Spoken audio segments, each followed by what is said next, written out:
ഉള്ള ഈ സന്തോഷം കണ്ടില്ലേ, ഇത് ഇറങ്ങുമ്പോൾ പേടിയുണ്ടോ? സഞ്ജു പറഞ്ഞ് കുറച്ച് പേടിയുണ്ട്, പക്ഷെ കുഞ്ഞു പറഞ്ഞ് എനിക്ക് പേടിയൊന്നുമില്ല.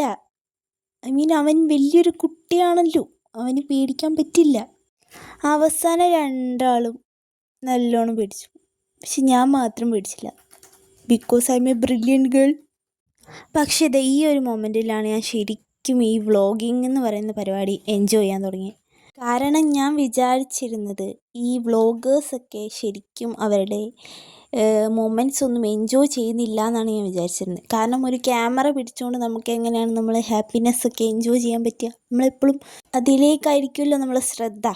പക്ഷേ ഈ ഒരു മൊമെൻറ്റിൽ ഞാൻ മനസ്സിലാക്കി എനിക്ക് ക്യാമറ പിടിച്ചുകൊണ്ട് ഭയങ്കര എൻജോയ് ചെയ്യാൻ പറ്റും. കാരണം ഇങ്ങനൊരു സിറ്റുവേഷനിൽ ക്യാമറ ഇല്ലാണ്ടായിരുന്നെങ്കിൽ ഞാൻ അവിടെ കരഞ്ഞിട്ടുണ്ടാവും. പക്ഷേ എനിക്ക് ഭയങ്കര ഹാപ്പിനെസ് ആയിരുന്നു, കാരണം ഞാൻ ഫുൾ കോൺസെൻട്രേഷൻ ക്യാമറയിലായതുകൊണ്ട് എനിക്ക് ആ മൊമെൻറ്റ് ജസ്റ്റ് പറക്കണ ഒരു ഫീലായിരുന്നു. ഞാൻ മുകളിലോട്ട് മാത്രം നോക്കി, താഴോട്ടേക്കേ നോക്കിയില്ല. ഞാൻ ഹൈ ലെവൽ ഓഫ് കപ്പാസിറ്റിയിലായിരുന്നു.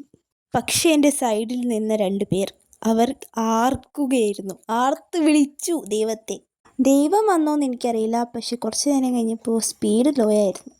പേടിക്കുമെന്ന് പറഞ്ഞവരും പേടിച്ചു, പേടിക്കൂല എന്ന് പറഞ്ഞവരും പേടിച്ചു, പക്ഷെ ഞാൻ മാത്രം പേടിച്ചില്ല. അതിൻ്റെ അഹങ്കാരം എനിക്ക് ചെറുതായിട്ടുണ്ടായിരുന്നു. എന്തൊക്കെയായാലും അതിൽ പോകാനൊരു പ്രത്യേക ഫീൽ ഉണ്ടായിരുന്നു. സംഭവം അടിപൊളിയായിരുന്നു. പക്ഷേ കുട്ടികളല്ലേ അവർക്കത് പറ്റിയില്ല, അവർക്ക് പേടിയായി. പുറത്തിറങ്ങി കഴിഞ്ഞപ്പോൾ സഞ്ജുവിന് വേറൊരാഗ്രഹം, ഈ കാറിലും ബൈക്കിലൊക്കെ കയറണം. പക്ഷെ സമ്മതിച്ചില്ല, കുട്ടി പേടിച്ചു പോയില്ലേ, അതുകൊണ്ട് നമ്മൾ ആരും സമ്മതിച്ചില്ല അവനെ കയറി. ഇതിൻ്റെ സങ്കടമൊന്നും അവൻ്റെ മുഖത്തില്ല.